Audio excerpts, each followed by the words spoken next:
ಪ್ರೀತಿಯ ದ್ವಿತೀಯ PUC ವಿದ್ಯಾರ್ಥಿಗಳೇ ಎಲ್ಲರಿಗೂ ಕೂಡ ಮತ್ತೊಮ್ಮೆ ನಮ್ಮ ಯೂಟ್ಯೂಬ್ ಚಾನಲ್ಗೆ ಸ್ವಾಗತ. ನಾನು ನಿಮ್ಮ Islam sir. Welcome back to my another informative video. ಈ ಒಂದು ವಿಡಿಯೋ ನೋಡಿದವರೆಲ್ಲ ಭಾಳ ಖುಷಿಯಾಗಿ ಇವತ್ತು ಹೋಗಬೇಕು, ನಾಳೆ ಎಕ್ಸಾಮಿಗಂತೂ ಭಾಳ ಕಾನ್ಫಿಡೆನ್ಸ್ ಲೆವೆಲಲ್ಲಿ ಹೋಗಬೇಕು. ಆ ರೀತಿಯಾಗಿ ಈ ಒಂದು ವಿಡಿಯೋನ ನಾನು ನಿಮಗೆ ಮಾಡಿಕೊಡ್ತೇನೆ. ಫೇಲ್ ಆಗ್ತೀನಿ ಅಂತ ಯಾರಾದರೂ ಅಂದ್ಕೊಂಡಿದ್ರೆ ದಯವಿಟ್ಟು ಈ ವಿಡಿಯೋನ ಮೊದಲು ನೋಡಿ. ಇಲ್ಲ ಸರ್ ನಾನು 80 ಔಟ್ ಆಫ್ 80 ತೆಗಿಲೇಬೇಕು ಅಂತ ಮೈಂಡ್ಸೆಟ್ ಮಾಡಿದ್ರು ದಯವಿಟ್ಟು ಈ ವಿಡಿಯೋನ ತಪ್ಪದೆ ನೋಡಿ. ಸರ್ ನನಗೆ ಸ್ವಲ್ಪ ಪ್ರಾಕ್ಟೀಸಿಗೆ ಪೇಪರ್ಸ್ ಬೇಕಿತ್ತು ಅಂದರೆ ಈ ವಿಡಿಯೋವನ್ನು ಸಂಪೂರ್ಣವಾಗಿ ನೋಡಿ. ಬನ್ನಿ ವಿದ್ಯಾರ್ಥಿಗಳೇ, without wasting more time let be pitch in to today's topic. ಈ ಒಂದು ವಿಡಿಯೋದಲ್ಲಿ ನಿಮಗೆಲ್ಲರಿಗೂ ಕೂಡ ದ್ವಿತೀಯ PUC ನಾಳೆ ನಡೆಯಲಿರುವ ಸೋಷಿಯಾಲಜಿ ಎಕ್ಸಾಮ್ ಆಗಿರ್ಬೋದು ಅಥವಾ ನಿಮ್ಮ ಅದನ್ನು ಸಮಾಜಶಾಸ್ತ್ರ ಅಂತ ಕರಿತೀರ, ಎಲ್ಲರಿಗೂ ಕೂಡ ಒಂದು ರಿಕ್ವೆಸ್ಟು, ಯಾರೆಲ್ಲ ವಿಡಿಯೋ ನೋಡ್ತಾ ಇದ್ದೀರೋ ದಯವಿಟ್ಟು ಇಂಗ್ಲೀಷ್ ಮೀಡಿಯಮ್ನವರು ನಮ್ಮ ಹತ್ರ ಮಾಡಲ್ ಕ್ವಶನ್ ಪೇಪರ್ 1, 2, 3 ಕ್ವಶನ್ ಪೇಪರ್ಸ್ಗಳಿದ್ದಾವೆ, ಆದರೆ ಕೀ ಆನ್ಸರ್ಸ್ಗಳು ಇಲ್ಲ. ದಯವಿಟ್ಟು ಇಂಗ್ಲೀಷ್ ಮೀಡಿಯಮ್ ಕೀ ಆನ್ಸರ್ಸ್ ಮಾಡಲ್ ಕ್ವಶನ್ ಪೇಪರ್ 1, 2, 3 ಹಾಗೂ ಪ್ರಿಪೇಟರಿ ಎಕ್ಸಾಮಿನ ಕೀ ಆನ್ಸರ್ಸ್ಗಳು ಯಾರ ಹತ್ರನಾದರೂ ಇರುತ್ತೆ, ನಿಮ್ಮ ಕಾಲೇಜಲ್ಲಾದರೂ ಕೊಟ್ಟಿರ್ತಾರೆ ಅಥವಾ ನಿಮ್ಮ ಹತ್ರನಾದರೂ ಇದ್ದೇ ಇರುತ್ತೆ, ಅವೈಲಬಲ್ ಇರುತ್ತೆ. ದಯವಿಟ್ಟು ನಮ್ಮ ಒಂದು ಮೇಲ್ ಐಡಿಗೆ ಕಳುಹಿಸಿಕೊಡಿ ಅಂತ ನಿಮ್ಮಲ್ಲಿ ಒಂದು request.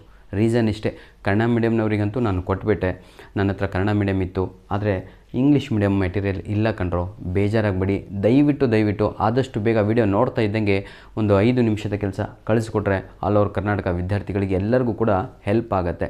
Private candidates, freshers, repeaters ಎಲ್ಲರಿಗೂ ಕೂಡ ಹೆಲ್ಪ್ ಆಗಲಿ ಅಂತ ಉದ್ದೇಶ. ಕಳಿಸ್ಕೊಡ್ತೀರಾ ಅಂದ್ಕೊಂಡಿದ್ದೇನೆ. ಎನಿಹೋ ಬನ್ನಿ ಈಗ ನಮ್ಮ ವಿಡಿಯೋ ಕಡೆಗೆ ಹೋಗೋಣ. ಸರ್ ನನ್ನ ಟಾರ್ಗೆಟ್ ಏನು ಅಂದರೆ ಆಯಿತಾ, ನಮಗೆ ಭಾಳ ಪಾಠಗಳಿದ್ದಾವೆ ಸರ್, ನಮಗೆ ಸ್ವಲ್ಪ ಸ್ವೀಟ್ ಆ್ಯಂಡ್ ಶಾರ್ಟ್ ಮಾಡಿಕೊಡಿ, ನಮಗೆ ಕೇವಲ ಒಂದು 50% ಮಾರ್ಕ್ಸ್ ಸಾಕು, 40 ಸಾಕು, 50 ಸಾಕು, 60 ಸಾಕು, ಬರೇ ಪಾಸ್ ಆಗಬೇಕು. ಹಾಗಿದ್ರೆ ಏನನ್ನು ಪ್ಲಾನ್ ಮಾಡ್ಕೊಂಡು ಹೋಗಬೇಕು, ಏನನ್ನು ಹೋಗಬೇಕು ಅಂತ ಈ ಒಂದು ವಿಡಿಯೋನ ನಾನು ನಿಮಗೆ ಮಾಡ್ತಾ ಇದ್ದೇನೆ. ಹಾಗಿದ್ರೆ ಕೇವಲ 2 ಪಾಠಗಳನ್ನು ಓದಿ ಸರ್. ಎಷ್ಟು ಮಾರ್ಕ್ಸಿಗೆ ಎಕ್ಸಾಮ್ ನಿಮಗೆ? 80 ಮಾರ್ಕ್ಸಿಗೆ ಎಕ್ಸಾಮು, ಹೌದಲ್ವಾ? 80ಗೆ 50% ಅಂದರೆ ಎಷ್ಟು ತಮ್ಮ? 40 ಮಾರ್ಕ್ಸು. ಈ 40 ಮಾರ್ಕ್ಸು ನಿಮಗೆ ಬೇಕು ಅಂತ ಹೇಳಿದರೆ ಓನ್ಲಿ ಯು ರೀಡ್ 2 ಚಾಪ್ಟರ್ಸ್ನೋ. ಯಾಕೆ ಟೆನ್ಷನ್ ತಗೊಂಡು ಅಷ್ಟು ಓದಿ ಲಾಸ್ಟಿಗೆ 24 ತಗೊಂಡ್ರೆ ಸುಮ್ಮನೆ ವೇಸ್ಟ್ ಅಲ್ವಾ? ನೋಡಿ 24 ಇದು ಪಾಸಿಂಗ್ ಮಾರ್ಕ್ಸು PM. ಇದು ಪಾಸಿಂಗ್ ಮಾರ್ಕ್ಸ್ 24 ತಗೊಂಡ್ರೆ ಇಡೀ ಬರೋ ಸಿಲೆಬಸ್ ಎಲ್ಲ ಓದಿ ಲಾಸ್ಟಿಗೆ 24 ತಗೊಂಡ್ರೆ ಉಪಯೋಗವೇನು ಮಕ್ಕಳೇ? ನಾನು ಹೇಳುವಂಥದ್ದು ಇಷ್ಟೇ, 2 ಪಾಠ ಓದಿ ಆರಾಮಾಗಿ 80 ಮಾರ್ಕ್ಸಿಗೆ ಕ್ವಶನ್ ಪೇಪರು, 40 ಮಾರ್ಕ್ಸಿಗೆ ಬರೆದು ಬರ್ಬೋದು 50%. ಆ ಯಾವ ಪಾಠಗಳು ಅದ್ರ ಬಗ್ಗೆ ನಾವು ಈಗ ಡಿಸ್ಕಸ್ ಮಾಡೋಣ. ನೋಡಿ, ರೀಡ್ ಓನ್ಲಿ 2 ಚಾಪ್ಟರ್ಸ್ ಅಂತ ಬರ್ತಿದ್ದೀನಿ. ಅದ್ಯಾವುದು? ಚಾಪ್ಟರ್ 1 ಆಗಿರುತ್ತೆ, ಚಾಪ್ಟರ್ 5 ಆಗಿರುತ್ತೆ. ಚಾಪ್ಟರ್ 1 ವೇಟೇಜ್ ಎಷ್ಟು ಗೊತ್ತಾ? 20 ಮಾರ್ಕ್ಸ್ ಇದೆ. ವೇಟೇಜ್ ಆಫ್ ದಿ ಚಾಪ್ಟರ್ ಅಂತ ಹೇಳಿದರೆ ಆ ಪಾಠ ಎಕ್ಸಾಮಿಗೆ 20 ಮಾರ್ಕ್ಸಿಗೆ ಬರುತ್ತೆ. ಹಾಗೂ ಚಾಪ್ಟರ್ 5 ಇದೆ ಅಲ್ವಾ, ಅದು ಕೂಡ 20 ಮಾರ್ಕ್ಸಿಗೆ ಬರುತ್ತೆ. ಎಷ್ಟು ಓದಿದ್ರಿ? 2 ಪಾಠ, 20, 40 ಮಾರ್ಕ್ಸ್ ಆಯಿತು. ಕ್ವಶನ್ ಪೇಪರ್ ಇರೋದು 80, 40 ಮಾರ್ಕ್ಸಿಗೆ ಯಾರ ಹತ್ರನೂ ತಿರುಗ್ದಂಗೆ ನೀವೇ ಕೂತ್ಕೊಂಡು ಬರಿಬೋದಲ್ವಾ? ಸುಮ್ಮನೆ ಕೂತ್ಕೊಂಡು ಹಾಳೆ ತಿರುಗಿಸಿ ಸಮಯವನ್ನು ವ್ಯರ್ಥ ಮಾಡಬೇಡಿ. This is the right time my dear children. Those who are very weak, do something ಆಯಿತಾ? ಇವತ್ತೊಂದು ದಿನ ನೀವು ಮ್ಯಾಜಿಕನ್ನು ಮಾಡ್ಕೊಂಡ್ರೆ ನಾಳೆ ಎಕ್ಸಾಮ್ ಹಾಲಲ್ಲಿ ಖುಷಿಯಾಗಿರ್ತೀರಾ. ಸುಮ್ಮನೆ ಬರಿತಾನೆ ಇರ್ತೀರಾ. ಯಾಕೆ ಗೊತ್ತಾ ಸುಮ್ಮನೆ ಬರಿತಾ ಇರ್ತೀರಾ ಅಂತ ಹೇಳಿದ್ದು? ಈ ಒಂದು 2 ಪಾಠಗಳಲ್ಲಿ 5 ಅಂಕದ ಪ್ರಶ್ನೆ ಕೂಡ ಕವರ್ ಆಗುತ್ತೆ ಆಯಿತಾ, 10 ಅಂಕದ ಪ್ರಶ್ನೆ ಕೂಡ ಕವರ್ ಆಗುತ್ತೆ. 2 ಚಾಪ್ಟರ್ನಲ್ಲೂ ಕೂಡ ನಿಮಗೆ 10 ಮಾರ್ಕ್ಸ್ ಕ್ವಶನ್ಸ್ಗಳು ಇದ್ದಾವೆ. ಯಾವುದು? ಚಾಪ್ಟರ್ 1 ಹಾಗೂ ಚಾಪ್ಟರ್ 5ನಲ್ಲಿ 10 ಮಾರ್ಕ್ಸ್ ಬರೀಬೇಕಾಗಿರೋದೇ 2 ಕ್ವಶನ್ಸು. ಹಾಗಿದ್ರೆ last main questions full attend ಮಾಡ್ದಂಗೆ ಆಗಿಬಿಡ್ತಲ್ವ, ಅಲ್ಲಿ 20 ಮಾರ್ಕ್ಸ್ ಬಂದುಬಿಡ್ತು. ನಾನು ನಿಮಗೆ ತಮಾಷೆ ಮಾಡ್ತಾಯಿಲ್ಲ ಮಕ್ಕಳೇ, ಬರೀ 40 ಮಾರ್ಕ್ಸಲ್ಲ 50 ಮಾರ್ಕ್ಸ್ ಬರ್ತದೆ. ಅದು ಪೂರ್ತಿ ಓದಿದರೆ ಪಾರ್ಟ್ ಎನಲ್ಲಿ ಇನ್ನೊಂದು 15 ಮಾರ್ಕ್ಸ್ ತೆಗೆದುಬಿಡ್ತಾರೆ, ಹೆಂಗೆಂಗೋ ಮಾಡ್ಕೊಂಡು ಓದಿರ್ತೀರ ವರ್ಷ ಇಡೀ. ಹಾಗಾಗಿ ಇಲ್ಲ ಸರ್ ನಮಗೆ 40 ಸಾಲಲ್ಲ, ನಾವು ಫಸ್ಟ್ ಕ್ಲಾಸಲ್ಲಿ ಪಾಸ್ ಆಗಬೇಕಿತ್ತು ನಾವು ಅಂತ. ಫಸ್ಟ್ ಕ್ಲಾಸಲ್ಲಿ ಪಾಸಲ್ಲ ಆಯಿತಾ, ಫಸ್ಟ್ ಕ್ಲಾಸಲ್ಲಿ ಪಾಸ್ ಆಗಬೇಕಿತ್ತು ಅಂತಹ ವಿದ್ಯಾರ್ಥಿಗಳು ಇನ್ನೊಂದು ಪಾಠ ಎಕ್ಸ್ಟ್ರಾ ಆ್ಯಡ್ ಮಾಡ್ಕೊಳ್ಳಿ ಅದಕ್ಕೆ ಆಯಿತಾ. ಇಲ್ಲ ಸರ್ ನಮಗೆ ಇವೆರಡು ಪಾಠ ಭಾಳ ಚೆನ್ನಾಗಿ ಬರುತ್ತೆ, ಇನ್ನೊಂದು ಪಾಠ ಸ್ವಲ್ಪ ಹೇಳ್ಕೊಟ್ಬಿಡಿ ಅಂತ ಹೇಳಿದರೆ ಚಾಪ್ಟರ್ 3 ಒಂದು ನಿಮಗೆ ಬರುತ್ತೆ. ಚಾಪ್ಟರ್ 3 ಕರೆಕ್ಟಾಗಿ ಓದ್ಕೊಂಬಿಟ್ರೆ ನೀವು ಅದು 15 ಮಾರ್ಕ್ಸಿಗಿದೆ. ಅಲ್ಲಿಗೆ ಟೋಟಲ್ 40 ಮಾರ್ಕ್ಸು ಪ್ಲಸ್ 15 ಎಷ್ಟಾಯ್ತು ರೀ? ಪ್ಲಸ್ 15 55 ಮಾರ್ಕ್ಸ್ ಆಯಿತು. 55 ಇದು ಕಡಿಮೆ. ನಾನು ನಿಮ್ಗೆ ಹೇಳ್ತಾ ಇರೋದು ಬರೀ 3 ಚಾಪ್ಟರ್ಸ್ ಓದ್ಕೊಳ್ಳೋದ್ರಿಂದ ಟೋಟಲ್ಲು ನೀವು 60+ ಕ್ರಾಸ್ ಮಾಡೇ ಮಾಡ್ತೀರಾ. ನಾನು ನಿಮ್ಗೆ ಅದಕ್ಕೆ ಹೇಳ್ತಿರುವಂಥದ್ದು ವಿದ್ಯಾರ್ಥಿಗಳೇ, ಡಿಸ್ಟಿಂಕ್ಷನ್ ಲೆವೆಲಿಗೆ ಹೋಗ್ಬಿಡ್ತೀರಾ ನೀವು. ಯಾವಾಗ ಅಂತ ಹೇಳಿದರೆ ಪಿನ್ ಟು ಪಿನ್ನು ಫಸ್ಟ್ ಲೆಟ್ರಿಂದ ಹಿಡಿದು ಲಾಸ್ಟ್ವರೆಗೂ ಆ ಒಂದು ಪಾಠದಲ್ಲಿ ಏನಿದೆಯೋ ಸಂಪೂರ್ಣವಾಗಿ ಕವರ್ ಆಗಬೇಕು. ಏನು ಬಂದರೂ ಎಕ್ಸಾಮಲ್ಲಿ ಬರೆಯಂಗಿರಬೇಕು. ಈ 3rd ಚಾಪ್ಟರು 15 ಮಾರ್ಕ್ಸಿಗಿದೆ ಅಲ್ವಾ, ಅಲ್ಲಿ ನಿಮಗೆ 2 ಮಾರ್ಕ್ಸ್ ಕ್ವಶನ್ಸ್ಗಳು ಇದ್ದಾವೆ ಹಾಗೂ 5 ಅಂಕದ 2 ಪ್ರಶ್ನೆಗಳು ಬರ್ತವೆ. ಅರ್ಥ ಆಗ್ತಾಯಿದೆ ನಿಮಗೆ? 5 ಅಂಕದ ಎಷ್ಟು ಕ್ವಶನ್ಸ್ ಬರೀಬೇಕು? 5 ಕ್ವಶನ್ಸ್ ಎಕ್ಸಾಮಲ್ಲಿ ಬರೀಬೇಕಲ್ವಾ? ಹೌದಲ್ವಾ? 6 ಪ್ರಶ್ನೆಗಳನ್ನು ಬರೀಬೇಕು. 6ರಲ್ಲಿ ಈ ಚಾಪ್ಟರ್ 1ನಲ್ಲಿ 1 ಪ್ರಶ್ನೆ ಬರುತ್ತೆ 5 ಅಂಕದ್ದು. ಚಾಪ್ಟರ್ 5ನಲ್ಲೂ ಒಂದು ಕ್ವಶನ್ ಬರುತ್ತೆ. ಚಾಪ್ಟರ್ 3ನಲ್ಲಿ 2 ಬಂದುಬಿಡುತ್ತೆ. ಅಲ್ಲಿಗೆ 4 ಕ್ವಶನ್ಸು ಬರೆದುಬಿಟ್ರೆ ನೀವು, ನಾನು ಸ್ವಲ್ಪ ಒಂದು ಸ್ಟ್ರಾಟಜಿಯನ್ನು ಮಾಡ್ಕೊಂಡೋಗಿ ಸುಮ್ಮನೆ ಕೂತ್ಕೊಂಡು ಅದೇನೋ ಹೇಳ್ತೀವಿ ಡಾಂಕಿ ವರ್ಕ್, ಆ ರೀತಿಯಾಗಿ ಮಾಡಬೇಡಿ sir. This is my last and the final video for our ಸಮಾಜಶಾಸ್ತ್ರ ಸ್ಟೂಡೆಂಟ್ಸ್ ಅಂತ ಹೇಳಿದರೆ ಸೋಷಿಯಾಲಜಿ ಸ್ಟೂಡೆಂಟ್ಸ್. ಈ ವಿಡಿಯೋದಲ್ಲಿ ಸಂಪೂರ್ಣ ನಿಮ್ಗೇನು ಬೇಕು ಎಲ್ಲ ಕೊಟ್ಬಿಡ್ತೀನಿ ಸರ್. ಸುಮ್ಮನೆ ಕೂತ್ಕೊಂಡು ನಾನು 2 ಮಾರ್ಕ್ಸ್ ಇಂಪಾರ್ಟೆಂಟ್ ಅಂತ ಮೆಲ್ಲಕ್ಕೆ ನಾನು ಹೇಳ್ಕೊತ ಹೋಗಿ ಒಂದು 10 ನಿಮಿಷ ವಿಡಿಯೋ ಮಾಡೋದು, ನಿಮ್ಮ 10 ನಿಮಿಷ ವೇಸ್ಟ್ ಆಗುತ್ತೆ. ಆಮೇಲೆ ನಿಮಗೆ ರೆಸ್ಟ್ ಬೇಕು. ಇವೆಲ್ಲ ಈಗ ಸಮಯ ಅಲ್ಲ ಇದು, ಆಯಿತಾ? ಲಾಂಗ್ ಬ್ಯಾಕ್ ನಾನು ಮಾಡಿರ್ತಿದ್ರೆ ನಿಮ್ಗೆ ಒಳ್ಳೆಯದಾಗೋದು. ಆದರೆ ಈಗ ನಿಮಗೆ ನಾನು ಅಷ್ಟು ಕೊಟ್ಟುಬಿಡ್ತೇನೆ. ಕ್ವಶನ್ ಪೇಪರು, ಕೀ ಆನ್ಸರು ಎಲ್ಲ ಕೊಟ್ಟುಬಿಡ್ತೇನೆ. ಪ್ರಾಕ್ಟೀಸ್ ಪೇಪರ್ಸ್ ಬೇಕಾ ಅದು ಕೂಡ ಕೊಡ್ತೇನೆ. ಪ್ರೀವಿಯಸ್ ಇಯರ್ ಕ್ವಶನ್ ಪೇಪರ್ ಬೇಕಾ ಅದು ಕೂಡ ಇದೇ ವಿಡಿಯೋದ ಡಿಸ್ಕ್ರಿಪ್ಷನ್ ಬಾಕ್ಸಿನ ಕೆಳಗಡೆ ಕೊಡ್ತೇನೆ.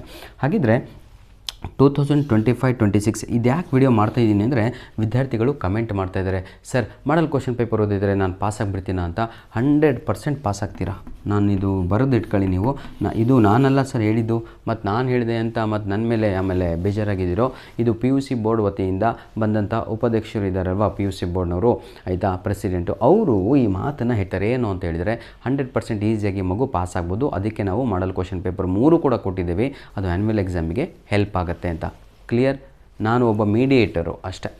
ನೆಕ್ಸ್ಟು ಇದು ಕ್ಲಿಯರ್ ಆಯಿತು ಅನಿಸುತ್ತೆ. ಪ್ರಿಪೇಟರಿ ಎಕ್ಸಾಮ್ 1 and 2 ದಯವಿಟ್ಟು ಯಾರ ಹತ್ರ ಕೀ ಆನ್ಸರ್ ಇದ್ದಾವೋ ಕಳಿಸಿಕೊಡಿ. ಕ್ವಶನ್ ಪೇಪರ್ ಇದ್ದರೂ ಕೂಡ preparatory exam 1 and 2 English medium, Kannada medium ಎರಡೂ ಕೂಡ ಕಳಿಸ್ಕೊಡಿ. ದಯವಿಟ್ಟು ನಮ್ಮ ಇಂಗ್ಲೀಷ್ ಮೀಡಿಯಮ್ ವಿದ್ಯಾರ್ಥಿಗಳೇ ವಾಚ್ ಮಾಡ್ತಾಯಿದ್ರೆ ಮಾಡಲ್ 1, 2, 3 ಕೀ ಆನ್ಸರ್ ದಯವಿಟ್ಟು ಕಳಿಸ್ಕೊಡಿ ಸರ್, ಎಲ್ಲರಿಗೂ ಕೂಡ ಹೆಲ್ಪ್ ಆಗುತ್ತೆ. ನೆಕ್ಸ್ಟ್ ನನ್ನ ಪ್ರೀತಿಯ ವಿದ್ಯಾರ್ಥಿಗಳೇ, ಹಾಗಿದ್ರೆ ಸರ್ ನಮಗೆ ಸ್ವಲ್ಪ ಎಕ್ಸ್ಟ್ರಾ ಕ್ವಶನ್ಸ್ ಪೇಪರ್ ಬೇಕಿತ್ತು, ಏನು ಮಾಡೋಣ ಅಂತ. ಇನ್ನೊಂದು ನಿಮ್ಮ ಡೌಟನ್ನು ಕ್ಲಿಯರ್ ಮಾಡಬೇಕು ಸರ್. ಒಂದು 5 ವರ್ಷದ್ದು ಪ್ರಿಪೇಟರಿ ಇದು ಪ್ರೀವಿಯಸ್ ಇಯರ್ ಕ್ವಶನ್ ಪೇಪರ್ಸ್ ಓದ್ಬಿಡೋಣ ಅಂತ. ಲೇತಮ್ಮ ಅದು ಏನು ಬೇಡ, ಆಯಿತಾ? 5 ವರ್ಷನೂ ಬೇಡ, ಏನು ಬೇಡ. ನಾನೀಗ ಪ್ಲಾನ್ ಹೇಳ್ಕೊಡ್ತೀನಿ, ಅಷ್ಟೇ ಓದಿ. 80 out of 80 you people can score easily. ಹಾಗಿದ್ರೆ ಏನನ್ನು ಓದಬೇಕು ಸರ್ ಅಂತ. ಲಾಸ್ಟ್ ಇಯರು 2024-25 ಅಂದರೆ ಲಾಸ್ಟ್ ಇಯರು ಮಾರ್ಚ್ ತಿಂಗಳಲ್ಲಿ ಎಕ್ಸಾಮ್ 1, ಎಕ್ಸಾಮ್ 2, ಎಕ್ಸಾಮ್ 3 ಅಂತ ಮಾಡಿದರು. ಲಾಸ್ಟ್ ಇಯರು ಮಕ್ಕಳಿಗೆ 3 ಪರೀಕ್ಷೆಗಳನ್ನು ನಡೆಸಲಾಗಿತ್ತು. ಕ್ಲಿಯರ್? ಈ ವರ್ಷ 3 ಎಕ್ಸಾಮ್ ಇಲ್ಲ, ಗೊತ್ತಾಗಲಿ, ಆಯಿತಾ? ಲಾಸ್ಟ್ ಇಯರು 3 ಎಕ್ಸಾಮ್ ಮಾಡಿದರು. ಆ 3 ಎಕ್ಸಾಮಿನ ಕ್ವಶನ್ ಪೇಪರು ಇದೇ ವಿಡಿಯೋದ ಡಿಸ್ಕ್ರಿಪ್ಷನ್ ಬಾಕ್ಸಿನ ಕೆಳಗಡೆ ಕೊಟ್ಟಿರ್ತಾನೆ. ಅರ್ಥ ಆಗುತ್ತಾ? ಅದು ಇಂಪಾರ್ಟೆಂಟು. 10 ವರ್ಷ ಹಿಂದೆ ಹೋಗಬೇಡಿ ಸರ್, ಲಾಸ್ಟ್ ಇಯರಿಂದ ಕರೆಕ್ಟಾಗಿ ಮಾಡಿ. ಫಸ್ಟು 3 ಕ್ವಶನ್ ಪೇಪರ್ಗಳಿದ್ದಾವೆ. Annual exam 1, annual exam 2, annual exam 3 ಅಂತ ಬಹಳ ಇಂಪಾರ್ಟೆಂಟ್ ಆಗಿರುವಂಥ ಕ್ವಶನ್ ಪೇಪರು.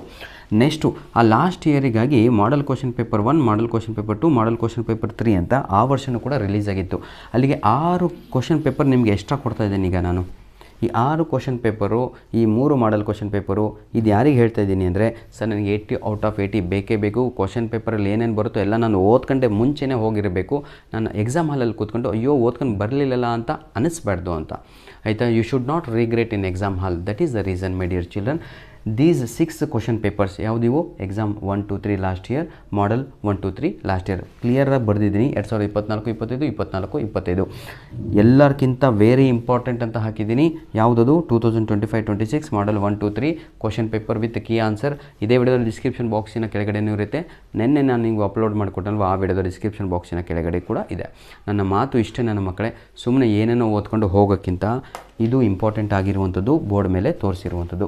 ಸರ್ ಇದು ಎಕ್ಸಾಮ್ 1 ಏನೋ ಕೊಟ್ಟುಬಿಡ್ತೀರಾ, ಮಾಡಲು ಕೊಟ್ಟುಬಿಡ್ತೀರಾ, ಕೀ ಆನ್ಸರ್ ಬೇಕಿತ್ತು ಸರ್ ಅಂತ. ಏನು ಟೆನ್ಷನ್ ತೊಗೋಬೇಡಿ ಸರ್. ಎಕ್ಸಾಮ್ 1, 2, 3ದು ಕ್ವಶನ್ ಪೇಪರ್ ವಿತ್ ಕೀ ಆನ್ಸರನ್ನೇ ಕೊಟ್ಟಿರ್ತೀನಿ ಈ ವಿಡಿಯೋದ ಡಿಸ್ಕ್ರಿಪ್ಷನ್ ಬಾಕ್ಸಿನ ಕೆಳಗಡೆ. ಹಾಗೂ ನಮ್ಮ ವಿದ್ಯಾರ್ಥಿಗಳಿಗೆ ಬಹಳ ಡೌಟ್ ಇದೆ ಸರ್, ಪಾರ್ಟ್ ಎ ಈ MCQಸು, ಈ fill in the blanks, match the following 1 ಅಂಕದ ಪ್ರಶ್ನೆಗಳು ಅಂದರೆ 1 ಮಾರ್ಕ್ ಕ್ವಶನ್ಸ್ ಇಂಪಾರ್ಟೆಂಟ್ ಕೊಡಿ ಅಂತ. ನಿಜವಾಗಿಯೂ ಹೇಳ್ತಾ ಇದ್ದೀನಿ. 3 + 3 6 + 3 9 + 2 11 ಕ್ವಶನ್ ಪೇಪರ್ ಆಯಿತು. 11 ಕ್ವಶನ್ ಪೇಪರಿಂದನೇ ನಿಮ್ಮ ಪಾರ್ಟ್ ಎ, ನಿಮ್ಮ part B, part C, part D ಎಲ್ಲವೂ ಅವೇ ಆಗಿರುತ್ತದೆ. ಅದರಲ್ಲಿ ಸ್ವಲ್ಪ ಹಾರ್ಟ್ ತೆಗಿಬೇಕು ಅಂತ ಹೇಳಿಬಿಟ್ಟು ಕ್ವಶನ್ ಬ್ಯಾಂಕಿಂದ ಒಂದು 4 ಕ್ವಶನ್ಸ್ ಯಾವುದಾದ್ರೂ ಸೇರಿಸ್ಕೊಳ್ಳಿ ಅವರು. ಯಾಕಂದರೆ ಎಕ್ಸ್ಟ್ರಾ ಕ್ವಶನ್ಸ್ ಇರುತ್ತೆ. ಆನ್ಸರ್ ಎನಿ 6 ಅಂತ ಬರುತ್ತೆ, 10 ಕ್ವಶನ್ಸ್ ಕೊಟ್ಟಿರ್ತಾರೆ. ಆನ್ಸರ್ ಎನಿ 3 ಅಂತ ಬರುತ್ತೆ, ಆನ್ಸರ್ ಎನಿ 2 ಅಂತ ಬರುತ್ತೆ. 4 10 ಅಂಕದ ಪ್ರಶ್ನೆಗಳನ್ನು ಕೊಟ್ಟು ಯಾವುದಾದ್ರೂ 2 ಬರೀರಿ ಅಂತ ಕೇಳ್ತಾರೆ. ಆ 2 ಬರೀಲಿಕ್ಕೆ ನಾನು ನಿಮ್ಗೆ ಹೇಳಿದೆ, ನಿಮಗೆ ಇವತ್ತೇ ಫಿಕ್ಸ್ ಮಾಡ್ಕೊಳ್ಳಿ. In tomorrow's exam I will attend 10 marks questions from chapter 1 and one more question from chapter 5. ಈ ರೀತಿಯಾಗಿ ತಾವುಗಳು ಕೂತ್ಕೊಂಡು ವರ್ಕ್ ಮಾಡಿದರೆ ನಾಳೆ ಎಕ್ಸಾಮ್ ಹಾಲಲ್ಲಿ ಹೋಗಿ 4 ಕ್ವಶನ್ ಓದೋದು ಅದರಲ್ಲಿ ಯಾವ್ದು ಈಸಿ ಇದೆ ಅಂತ ಹುಡುಕಿದರೆ ಅದು ಮೂರ್ಖತನ ಅಂತ ಹೇಳ್ತೀವಿ. ಇವತ್ತೇ ಡಿಸೈಡ್ ಮಾಡಬೇಕು, ಚಾಪ್ಟರ್ 1 ಮಗ ನೀನು ಏನು ಕೊಟ್ಟರು ನಾನು ಬರೀತೀನಿ ಅಂತ. ಅದು ಡಿಫಿಕಲ್ಟಾಗಿರಲಿ ಈಸಿಯಾಗಿರಲಿ. ಧನ್ಯವಾದಗಳು. ಜಾಸ್ತಿ ಕೊರೆಯೋದ್ರಿಂದ, ಜಾಸ್ತಿ ಉಪದೇಶಗಳನ್ನು ನೀಡೋದ್ರಿಂದ ಯಾರೂ ಕೂಡ ವೀಡಿಯೋಸ್ಗಳನ್ನು ನೋಡಲ್ಲ. ಆದರೂ ಕೂಡ ನಿಮ್ಮ ಪ್ರೀತಿ ಇಷ್ಟು ವರ್ಷ ನನಗೆ ತೋರಿಸಿದ್ರಲ್ವ, ಅದಕ್ಕೊಂದು ಸಲ್ಯೂಟು ನನ್ನ ಕಡೆಯಿಂದ. God bless you all the best. ಚೆನ್ನಾಗಿ ಬರೀತೀರಾ ಎಕ್ಸಾಮು. ಪೇಪರ್ ಈಸಿಯಾಗಿರುತ್ತೆ ನೋಡಿ. ಯಾವತ್ತು ಧನಾತ್ಮಕವಾದ ಚಿಂತನೆಗಳನ್ನು, ಧನಾತ್ಮಕವಾದ ಯೋಚನೆಗಳನ್ನು ಮಾಡಬೇಕು. ಪೇಪರ್ ಎಲ್ಲಿ ಡಿಫಿಕಲ್ಟ್ ಬರುತ್ತೋ ಅಂತ ಹಿಂಗೆ ಅಂದ್ಕೊಂಡ್ರೆ ಹಿಂಗೆ ಆಗಿಬಿಡ್ತೀರಾ. ಪೇಪರು ಹಾಗೆ ಬರುತ್ತೆ. ಯಾವತ್ತೂ ಏನು ಅಂದ್ಕೊಂಡು ಹೋಗ್ಬೇಕು ಗೊತ್ತಾ, paper will be easier than all other subjects ಅಂತ. ನೀವು ಧನಾತ್ಮಕವಾದ ಪಾಸಿಟಿವ್ ಥಿಂಕಿಂಗನ್ನು ಮಾಡಿ ನೀವು ಒಳ್ಳೆಯರಾಗ್ತೀರಾ. ಎಕ್ಸಾಮ್ ಪೇಪರು ಚೆನ್ನಾಗಿ ಬರುತ್ತೆ, ಎಕ್ಸಾಮು ಕೂಡ ಚೆನ್ನಾಗಾಗುತ್ತೆ, ಆನ್ಸರ್ ಕೂಡ ಈಸಿಯಾಗಿ ನೀವು ಬರದೇ ಬರ್ತೀರಾ ಅಂತ ಹೇಳ್ತಾ ವಿಡಿಯೋನ ಇಲ್ಲಿಗೆ ಮುಗಿಸ್ತಾ ಇದ್ದೇನೆ. God bless you all the best. ದಯವಿಟ್ಟು ಇದನ್ನು ಮರಿಬೇಡಿ ಮಕ್ಕಳೇ. ಇಂಗ್ಲೀಷ್ ಮೀಡಿಯಮ್ ಕೀ ಆನ್ಸರ್ಸ್ಗಳನ್ನು ಕಳುಹಿಸಿಕೊಡಿ ಅಂತ ಹೇಳ್ತಾ ವಿಡಿಯೋನ ಇಲ್ಲಿಗೆ ಮುಗಿಸ್ತಾ ಇದ್ದೇನೆ. ಧನ್ಯವಾದಗಳು.